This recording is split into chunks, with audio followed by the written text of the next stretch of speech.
আমি জুলাই মাসের 16 তারিখে বলেছিলাম মুক্তিযুদ্ধ প্রশ্নবিদ্ধ, এবং আন্দোলনের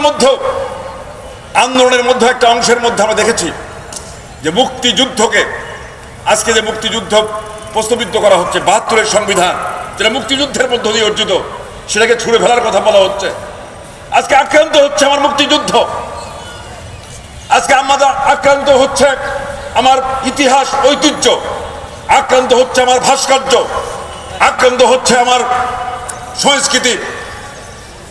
আজকে সেই জায়গায় সেই দিন বলেছিলাম, আমরা লড়াই করেছিলাম, আমরা জুলাই 21-এর অভ্যুত্থান অবশ্যই ছাত্র জনতার একটা বিরাট অর্জন।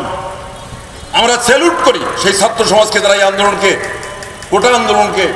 কোটা বিরোধী একটি আন্দোলনকে একটা সরকার বিরোধী আন্দোলনের দিকে নিয়ে যেতে পেরেছিল। কিন্তু এটা শুধুমাত্র জুলাই আগস্টের বিষয় না, এইটা 15-16 বছর আওয়ামী লীগ নির্বাচনে পাঠিয়েছিল। মানুষ